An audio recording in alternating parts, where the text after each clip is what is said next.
ईमानदार चोर। सूरज एक बहुत ही गरीब व्यक्ति था। उसके घर में उसकी पत्नी और दो छोटे छोटे बच्चे थे।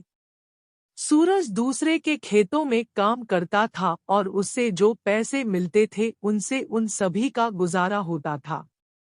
अभी बच्चे बहुत छोटे थे, इसलिए उनके स्कूल का कोई खर्च नहीं था।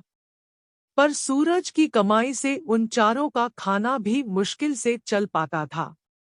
सूरज को कभी काम मिलता था तो कभी नहीं। उसे कभी कभी तो खाली ही घूमना पड़ता था। जिन दिनों उसे काम नहीं मिलता था तो उसके घर में खाने के भी लाले पड़ जाते थे। सूरज अपनी पत्नी से कहता है, 3-4 दिनों से काम की तलाश में इधर उधर घूम रहा हूं, लेकिन कोई काम मिलता ही नहीं। कुछ दिनों अगर ऐसे ही चलता रहा तो हमारे घर में खाना कैसे बनेगा? सूरज की पत्नी कहती है, आप चिंता ना करें। अगर कुछ और दिन काम नहीं मिला तब भी हमारे दिन कट जाएंगे। सूरज, आजकल काम का बहुत अकाल पड़ा हुआ है। मजदूर काफी ज्यादा है और काम बहुत कम। इसलिए काम मिलना भी काफी मुश्किल हो गया है। न जाने मुझे कब काम मिलेगा, बच्चे भी बड़े हो रहे हैं। मेरे पास उनके खाने पीने का भी पक्का इंतजाम नहीं है।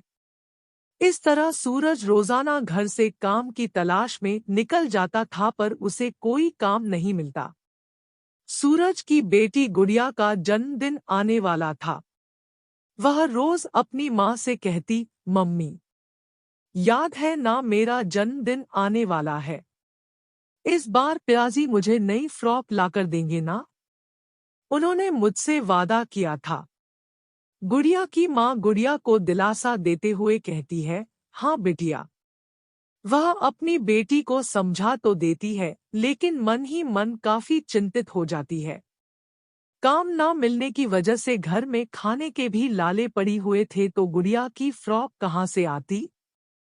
शाम को सूरज हारा थका हुआ घर वापस लौटता है। सूरज की पत्नी, क्या हुआ? आज कोई काम मिला क्या? सूरज, नहीं। आज भी दिन भर धक्के खाता रहा और कोई काम नहीं मिला। मेरे साथ और भी कई मजदूर भाई खाली हाथ घूम रहे हैं।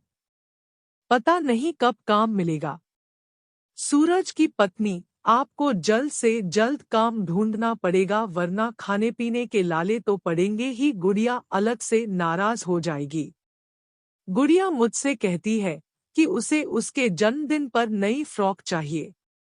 अगर काम नहीं मिला तो पैसे कहाँ से आएंगे? और पैसे नहीं आए तो नई फ्रॉक कहाँ से आएगी? सूरज, मैं भी दिन रात इसी चिंता में रहता हूँ, पर क्या करूँ? अगर कल कोई काम नहीं मिला तो अपनी जान पहचान के किसी आदमी से कुछ पैसे उधार ले लूंगा, पर गुड़िया को उसके जन्मदिन पर फ्रॉक जरूर दिलाऊंगा। वह कितनी आस लगाए बैठी है। मैं उसे उदास नहीं कर सकता। अगले दिन सूरज सुबह से ही काम की तलाश में निकल जाता है। दिन भर धक्के खाने के बाद भी उसे काम नहीं मिलता तो वह निराश होकर शाम को घर लौट आता है। गुड़िया का जन्मदिन पास आ रहा था और सूरज को यह चिंता सता रही थी कि उसके पास नई फ्रॉक के लिए पैसे कहाँ से आएंगे। सूरज अपने एक दोस्त से कुछ पैसे उधार मांगता है, भाई, क्या कुछ दिनों के लिए कुछ पैसे उधार मिल सकते हैं? कुछ ही दिनों में मैं आपको वापस लौटा दूंगा। इस तरह सूरज 2-3 लोगों से पैसे मांगने की कोशिश करता है, लेकिन कोई उसे पैसे नहीं देता। आखिरकार वह एक पेड़ के नीचे बैठ जाता है। सूरज मन ही मन सोचता है, अब मैं क्या करूं? भला अपनी बेटी की एक छोटी सी इच्छा भी पूरी नहीं कर सकता। मैंने पूरी कोशिश करके देख ली, लेकिन कुछ भी काम नहीं आया। लेकिन मैं अपनी बेटी की इच्छा जरूर पूरी करूंगा, चाहे उसके लिए मुझे चोरी ही क्यों न करनी पड़े। हे भगवान, मुझे माफ करना। मैं अपनी बेटी की आंखों में आंसू नहीं देख सकता हूँ। सूरज अपने मन में ऐसे विचार लेकर आगे बढ़ता है। कुछ दूर जाने पर उसे एक आलीशान मकान दिखता है और वह वहां चोरी करने की सोचता है। सूरज, मकान काफी बड़ा लग रहा है। इसमें तो काफी लोग रहते होंगे। चलो मैं इस मकान के अंदर जाता हूँ। जो भी पैसे मिलेंगे उनसे मैं अपनी गुड़िया के लिए एक नई फ्रॉक खरीद लूंगा। मैं ऐसा काम कभी ना करता अगर मुझे अपनी छोटी बच्ची का ख्याल नहीं होता।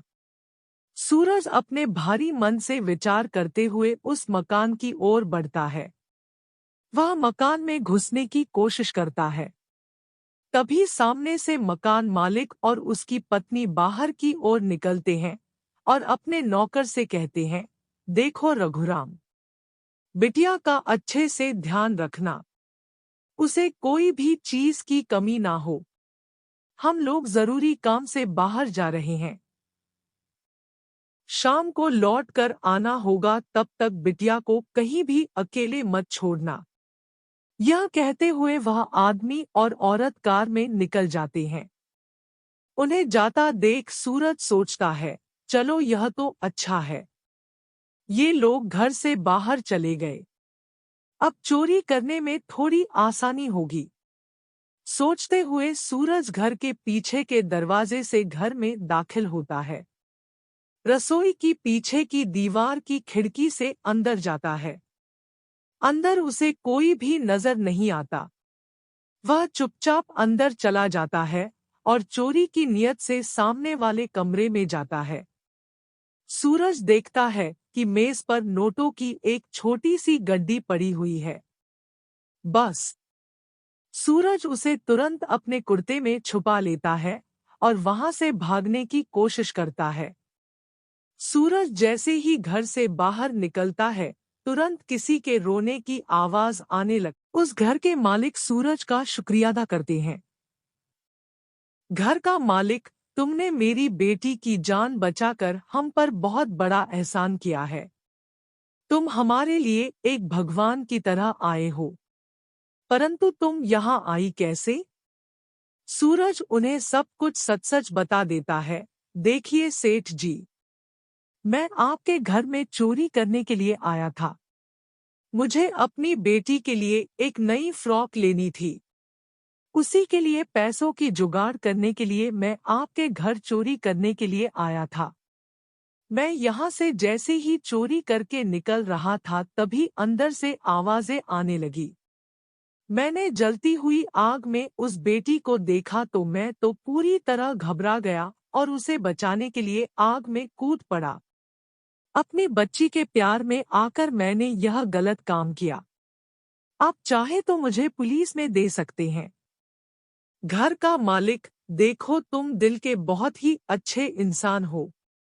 तुम तो यहाँ चोरी करने आए थे, परंतु मेरी बेटी को मुसीबत में देखकर खुद मुसीबत में फंसकर मेरी बेटी की जान बचाई। यह तो एक बहुत ही अच्छे और ईमानदार व्यक्ति का संकेत है। तुमने अपनी बेटी की नजरों में सही बनने के लिए चोरी की, तो भला मैं तुम्हें पुलिस के हवाले क्यों करूं? तुम बुरा ना मानो तो क्या मैं तुम्हारी बच्ची के लिए कुछ पैसे दे सकता हूं, जिससे कि तुम उसके लिए एक नई और सुंदर फ्रॉक खरीद सको? और हाँ, तुम्हें चोरी के पैसों से अपनी बच्ची के लिए कुछ भी खरीदने की जरूरत नहीं पड़ेगी। सूरज, आपका बहुत बहुत शुक्रिया मालिक। मैं चोरी जैसा काम जिंदगी में कभी नहीं करता अगर मैं मजबूर ना होता। मैं काम की तलाश में इधर उधर धक्के खा रहा था, पर काम नहीं मिल रहा था। मेरी गुड़िया नई फ्रॉक के लिए मुझसे कितने दिनों से आस लगाए बैठी है। मेरी हिम्मत ही नहीं हुई कि मैं खाली हाथ घर वापस लौट जाऊं। इसीलिए मैं यहाँ चोरी करने आ गया था। घर का मालिक, अरे, तुम बहुत ही ईमानदार व्यक्ति हो। तुमने मेरी बेटी की जान बचाकर मुझ पर बहुत बड़ा एहसान किया है, जिसकी कीमत मैं कभी नहीं चुका सकता। तुम एक काम करना, कल मेरे ऑफिस आ जाना। मैं तुम्हें वहां कोई ना कोई काम जरूर दिला दूंगा, जिससे तुम्हारी अच्छी खासी कमाई हो जाया करेगी और तुम अपने परिवार के साथ खुशी खुशी रह पाओगे। सूरज, बहुत बहुत शुक्रिया साहब। अगर आप मुझे कोई काम दिला देंगे तो यह मेरे ऊपर काफी बड़ा एहसान होगा। मेरे बच्चे भूखे नहीं मरेंगे। घर का मालिक सूरज को 1,000 रुपए देता है। सूरज खुशी खुशी बाजार से एक सुंदर सी फ्रॉक और एक गुड़िया लेकर घर पहुंचता है।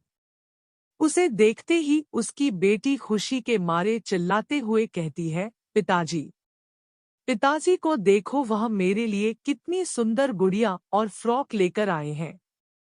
यह फ्रॉक पहनकर तो मैं राजकुमारी के जैसी देखूंगी। यह देखकर सूरज की आंखों में आंसू आ जाते हैं। सूरज अपनी पत्नी को सारी घटना बताता है। देखो, भगवान ने हमारी सुन ली। यदि मैं चोरी करके वहां से निकल जाता तो वह पैसे कितने दिन चल जावे।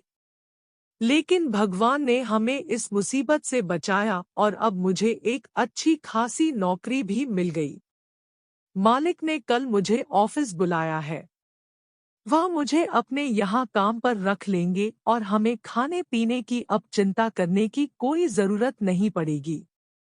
सूरज की पत्नी, देखो, मैं ना कहती थी, भगवान जरूर हमारी मदद करेंगे। आखिर उन्होंने हमारी सुन ही ली। सूरज रोज ऑफिस जाकर ईमानदारी से अपना काम करता और अपने बच्चों को बहुत अच्छे से पालता है। इस कहानी से आपने क्या सीखा? नीचे कमेंट में हमें जरूर बताएं।